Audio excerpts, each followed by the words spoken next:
The Giant Builder. Ages and ages ago, when the world was first made, the gods decided to build a beautiful city high above the heavens. The most glorious and wonderful city that ever was known.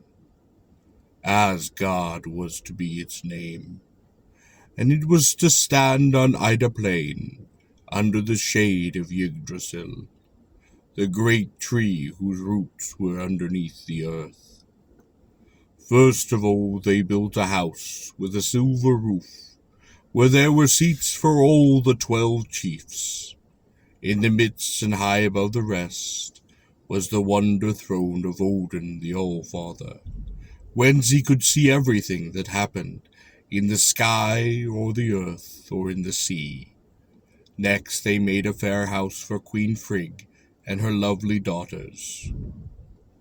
Then they built the smithy, with its great hammers, tongs, anvils, and bellows, where the gods could work at their favorite trade, the making of the beautiful things out of gold, which they did so well that folk named the time the Golden Age.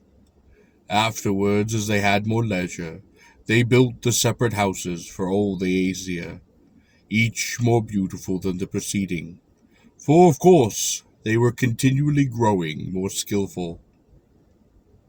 They saved Father Odin's palace until the last, for they meant this to be the largest and the most splendid of all. Gladsheim, the home of joy, was the name of Odin's house, and it was built all of gold, set in the midst of a wood whereof the trees had leaves of ruddy gold, like an autumn-gilded forest. For the safety of All-Father, it was surrounded by a roaring river and by a high picketed fence, and there was a great courtyard within. The glory of Gladsheim was its wondrous hall, radiant with gold, and most lovely room the time has ever seen. Valhalla, the Hall of Heroes, was the name of it, and it was roofed with the mighty shields of warriors. The ceiling was made of interlacing spears, and there was a portal at the vast end, which hung a great grey wolf, while over him the fierce eagle hovered. The hall was so huge that it had 540 gates, through of each 800 men could march abreast. Indeed, there needed to be room, for this was the hall where every morning Woden received all the brave warriors who had died upon battle on the earth below, and there were many heroes in those days. This was the reward which the gods gave to courage. When a hero had gloriously lost his life, the Valkyries, the 9 warrior daughters of Odin, brought his body up to Valhalla. On their white horses they galloped the clouds. There they lived forever after in happiness, enjoying the things with which they had loved most upon earth. Every morning they armed themselves, and went out to fight with one another in the great courtyard. It was a wondrous game, wondrously played. No matter how often a hero was killed, he became alive again in time to return perfectly well to Valhalla, where he ate a delicious breakfast with the Aesir, while the beautiful Valkyrie who had first brought him thither waited upon tables and poured the blessed mead, which only the immortal taste. This happy life it was for heroes, and a happy life for all who dwelt upon in Asgard, for this was before trouble had come upon the gods, following the mischiefs of Loki. This is how the troubles began. From the beginning of time, the Jotun had been unfriendly to the Aesir, because the Jotun were older, and huger, and much more wicked. They were jealous because the good Aesir were fast gaining wisdom and power, more so than the Jotun had ever known. It was the Aesir who set their fair brother and sister, Suna and Muna, in the sky to give light to men. And it was they also who made the jeweled stars out of sparks from the place of fire. The giants hated the Aesir. They tried in all their power to injure them and the men of the earth below, whom the Aesir loved and cared for. The gods had already built a massive wall around Midgard, the world of men, to keep the Jotun out. They had built it of the bushy eyebrows of Ymir, the oldest and the hugest of the Jotun. Between Asgard and the giants flowed Ifling, the great river on which ice never formed, and which the gods crossed upon the Rainbow Bridge. But this was not protection enough, for their beautiful new city needed a fortress. So the word went forth in Asgard, "We must build us a fortress against the Jotun, the hugest, strongest, finest fortress that ever was built." Now one day, soon after they had announced this decision, there came a mighty man stalking up the Rainbow Bridge that led to Asgard city. "Who goes there?" cried Heimdall the watchman, whose eyes were so keen that he could see for 100 miles round, and whose ears were so sharp that he could hear the grass growing upon the meadow, and the wool upon the backs of the sheep. "Who goes there? No one enters Asgard if I say no." "I am a builder," said the stranger, who was a huge fellow with sleeves rolled up to show the mighty iron muscles of his arms. "I am a builder of strong towers. I have heard that the folk of Asgard need one to help them raise a fair fortress upon their city." Heimdall looked at the stranger narrowly, for there was that about him which his sharp eyes did not like. But he made no answer. He only blew upon the golden throne, which was so loud that it sounded among the world. And upon this signal all the Aesir came running to the Rainbow Bridge, from wherever they did happen to be, to find out who was coming to Asgard. For it was Heimdall's duty never to warn them of the approach of the unknown. "This fellow says he is a builder," quoth Heimdall, "and he would fain build us a fortress within the city." "Aye, that I would," nodded the stranger. "Look upon my iron arm. Look upon my broad back. Look upon my shoulders. Am I not the workman that you need?" "Truly, he is a mighty figure," vowed Woden, looking at him most approvingly. "How long will it take you alone to build our fortress? We can allow but one stranger at a time within our city, for our own safety's sake." 3 years, replied the stranger. "I will undertake to build for you a castle so strong that not even the Jotuns, should they swarm hither over Midgard, not even they could enter without your leave." "Ah," cried Woden, well pleased upon this offer. "What reward do you ask, friend, for help most so timely?" The stranger hummed, and he hawed, and he pulled upon his long beard while he thought. Then he spoke most suddenly, as if the idea had just sprung upon his mind. "I will name my price, friends," he said. "A small price for so great and mighty a deed. I ask you to give me Freya for my wife, and those 2 sparkling jewels, the sun and moon." At this demand the gods looked most grave, for Freya was the dearest treasure. She was the most beautiful of maids who ever lived, the light and life of heaven, and if she should then leave Asgard, joy would move with her, while the sun and the moon were the light and the life of the Aesir's children, the men, who lived within their little world below. But Loki the sly whisperer thought that they would be safe enough if they made another condition upon their part, so hard that the builder could not fulfill it. And after thinking most cautiously, he spoke. "Mighty man," quoth he, "we are willing to agree to your price upon a condition. It is too long a time that you ask. We cannot wait 3 half years for our castle, That is equal to 3 centuries when one is in a hurry. See that you finish the fort without help in 1 winter. 1 short winter. If you do so, you shall have Freya with the sun and the moon. But if on the first day of summer 1 stone is wanting upon those walls, or if anyone has given you aid upon the building, then your reward is lost, and you shall depart without payment. So spoke Loki, in the name of all the gods, but the plan was his own. At first, the stranger did shake, he did frown, and he did say that in so short a time no one unaided could complete this undertaking. So he made the counter. Let me have but my good horse to help me, and I will try. Let me bring the useful Svildolf with me to the task. I will finish this work in 1 winter of short days, or I will lose my reward.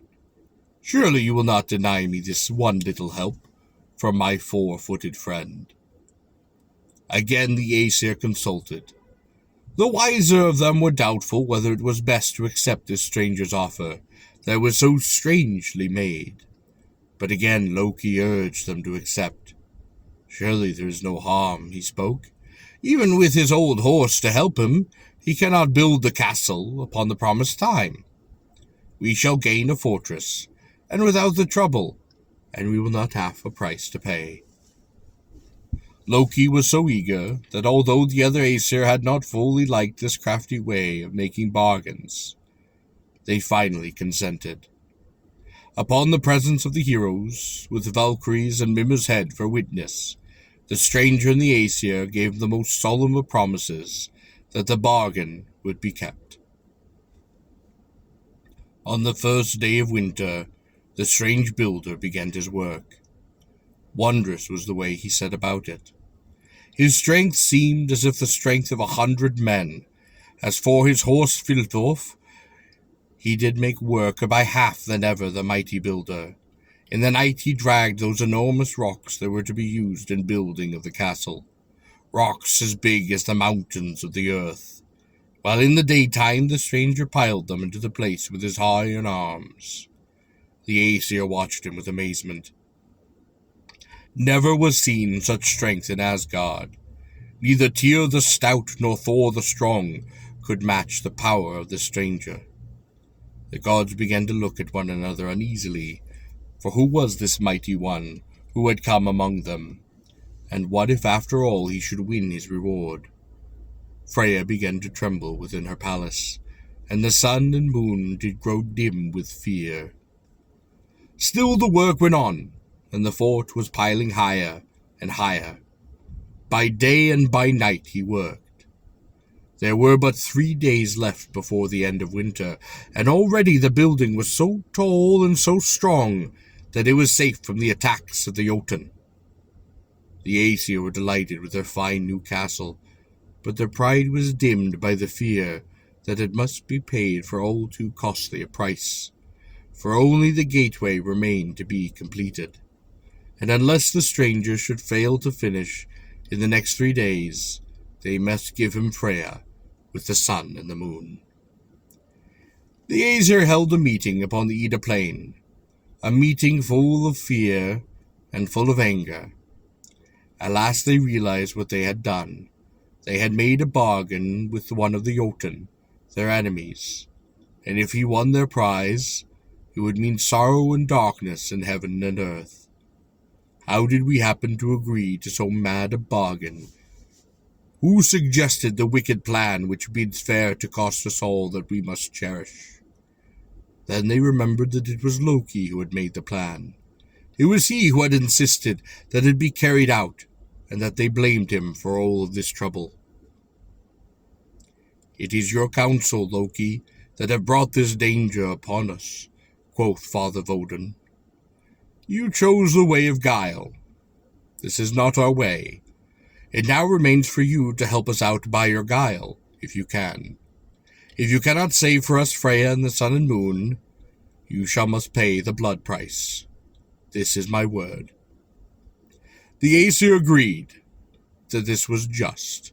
and Thor alone was away hunting the evil demons at the other end of the world, so he did not know what was going on, and what dangers were threatening upon Asgard.